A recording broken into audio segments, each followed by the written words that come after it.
Well, I've been saying that the Israelis, and specifically Netanyahu, had no cards left to play, no bargaining chips to use, except for the threatened assault on Rafah.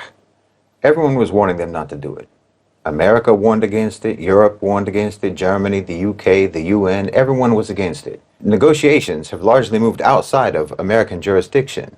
As I've said, ceasefire and hostage exchange negotiations are being carried out by Egypt and by Qatar and with Hamas. The Americans and the Israelis, came up with a ridiculous 40-day ceasefire proposal last week, and everyone just ignored it. Hamas agreed to a ceasefire proposal on Monday that would have secured the release of Israeli hostages and Palestinian prisoners over 3 stages. It would have achieved the withdrawal of Israeli forces from Gaza, the commencement of reconstruction, all of this over 3 stages, with each of these stages being about 42 days each, so a total of about 4 months. This would have also included a cessation of hostilities by the Houthis, by militias in Iraq, and by Hezbollah, apparently. That was also included.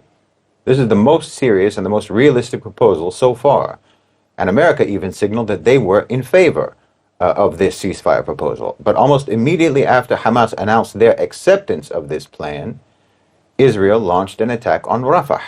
They seized control of the Rafah, the border crossing, and the Philadelphia corridor, so-called, even raising the Israeli flag at the border crossing.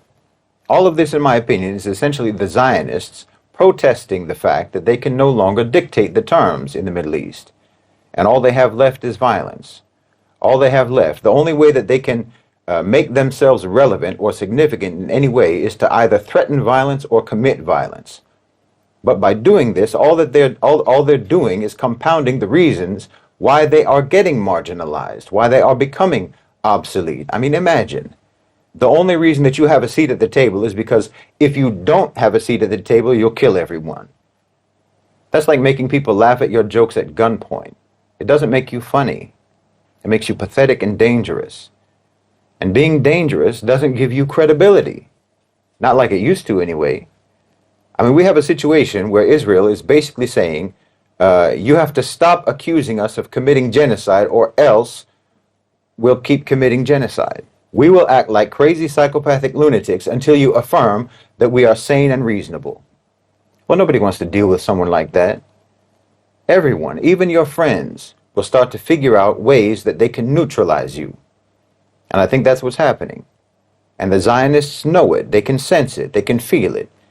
And they have a very limited toolkit to work with. All they ever had was their ability to destabilize and disrupt and to sow chaos and bloodshed. And it used to be good enough. That was useful to Western power, to the Western power structure for many decades. Zionism was an asset for Western colonial power for decades, but it has become a liability. Their reaction to the ceasefire agreement, to me, shows that they really have no ideas left. The Zionists have no ideas for how to make themselves matter anymore, how to demonstrate that they have any usefulness anymore. I said that if Netanyahu invades Rafah, a full-scale attack on Rafah, he'd be shooting himself in the head. And Zionism itself would be committing suicide by attacking Rafah. And that gun is cocked right now, and it's pointing right at their own head. If they pull the trigger, it's all over. It's all over but the cleanup.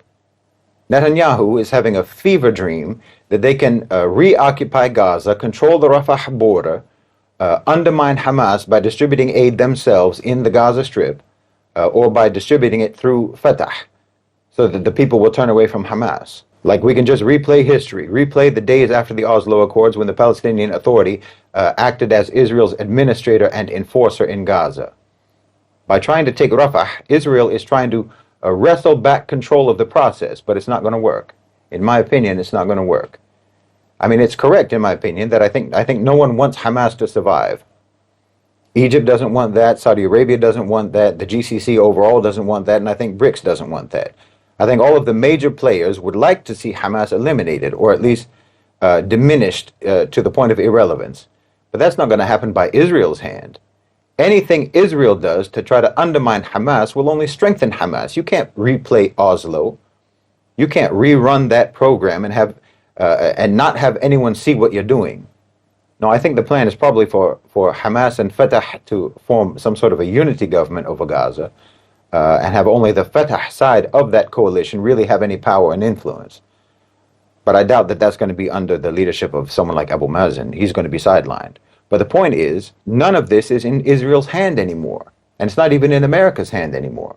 Now, I've heard that the ongoing negotiations in Cairo now officially include officials from the CIA.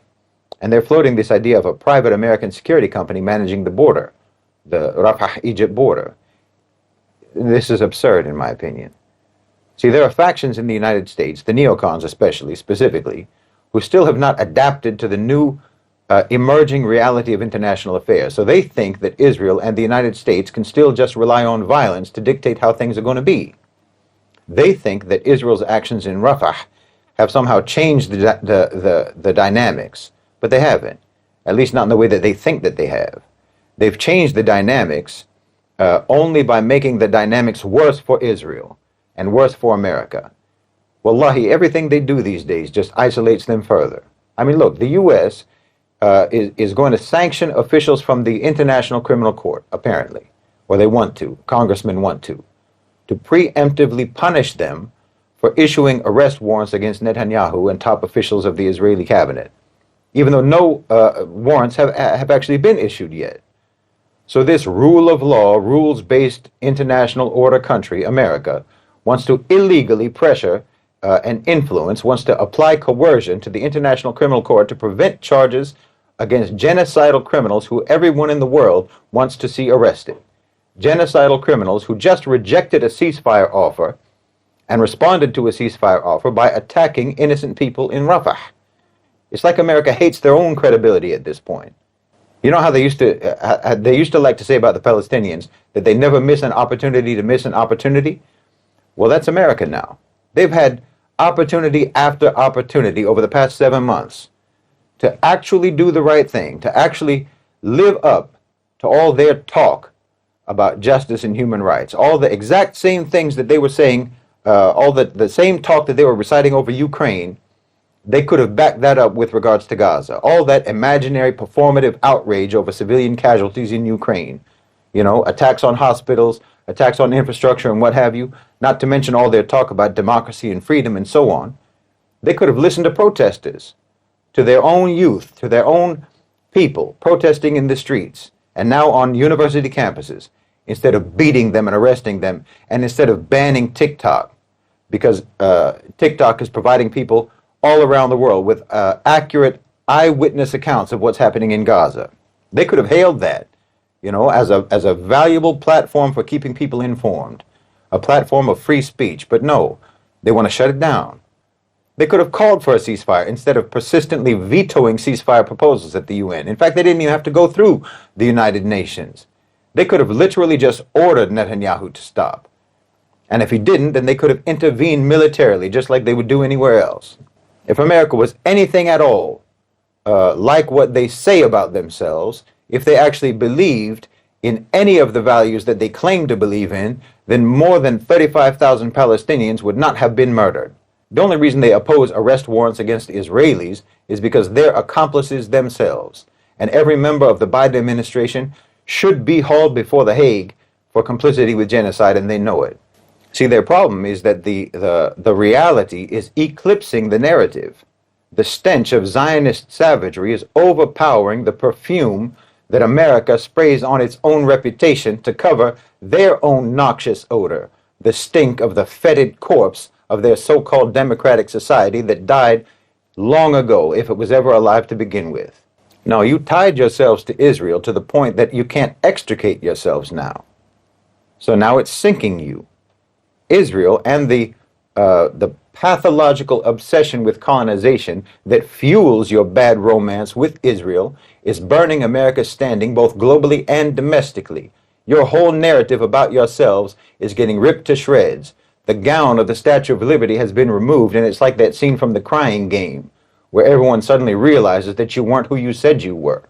Now, America seduced the world into thinking that they're Marilyn Monroe, but they turned out to be Marilyn Manson. Nobody wants to play along anymore. Nobody sympathizes with your fatal attraction to Zionism, and no one has to put up with it anymore.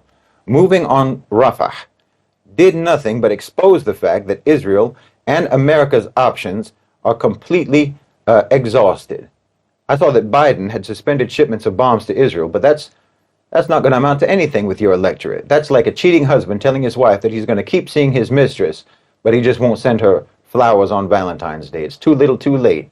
Glenn Close has already boiled your kid's pet rabbit, and you're still trying to tell us that she's got a good heart. No, at this point, America can only do one thing to recover any credibility on the global stage, and that's to actively and aggressively stop Israel. Cutting ties, just cutting ties, isn't going to be enough at this point. You need to impose a no-fly zone over Gaza, impose more sanctions against Israel than you imposed against Russia. You need to demand immediate IAEA inspections of Israel's nuclear facilities. You need to revoke the American citizenship of every Israeli dual citizen and seize all Israeli assets in America and Europe.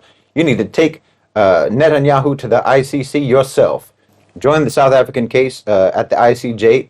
Ban Israeli media. Treat the Israeli flag the same way that you treat the swastika. Designate the IDF as a terrorist organization and Israel as a state sponsor of terrorism.